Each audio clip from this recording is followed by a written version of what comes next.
It is yard sale season, and while it can take a lot to get set up or go from one neighborhood to another to see what you can find, if you do know what you want to do, when you buy or sell, well, that can pay off. And joining us to talk more about this is Local 4 style editor John Jordan. Hello, John. Good to see you. Good to see you. It's like a treasure hunt. It really is. I have a buddy of mine, Adam.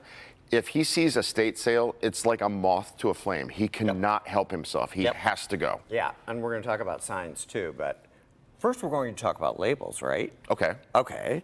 Fashion. You can find amazing fashion. I love unique things. I love sustainable things. You know, you're recycling everything. So look for labels, because oftentimes people who are selling things, they don't know what they have. You might see something that's recognizable. Is that Burberry? Yeah, this is Burberry, and this is a wool version. They don't even make wool Burberry scarves anymore, but it's real Burberry.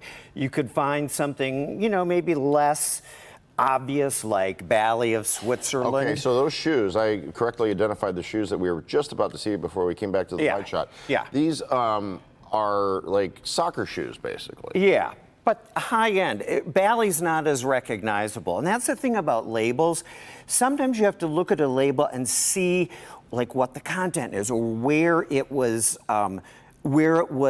tailored. So Cartier is something that, you know, a lot of people would recognize.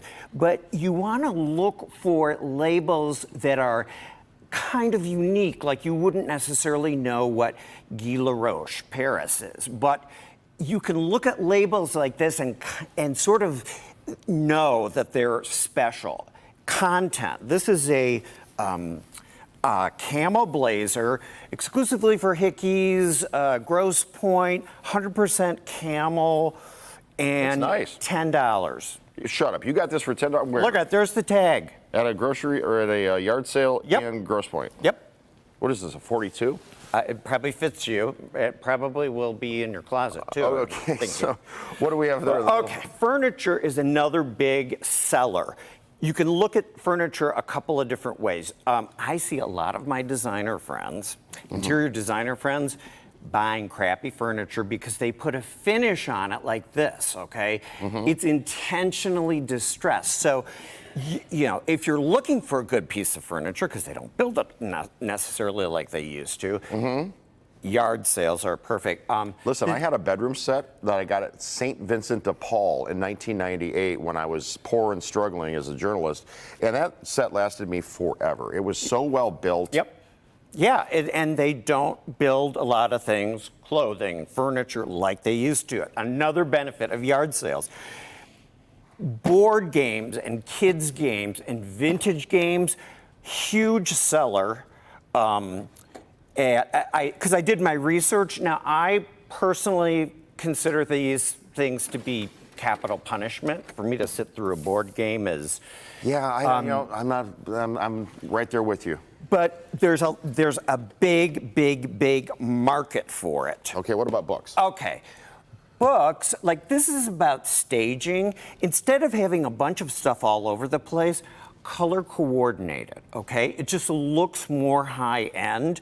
The other thing too is you can go online and you can, you know, type in, I'm looking for color coordinated books. You could, this stack right here, you could easily find online for well over $100. Oh my God, what about the glassware here? About 30 seconds left, John. You know, just a couple of bucks. But again, if you see them as a group, it has a lot more oomph to it. And, you know, signage, when you're, you know, selling something, this, you can't even read this, okay?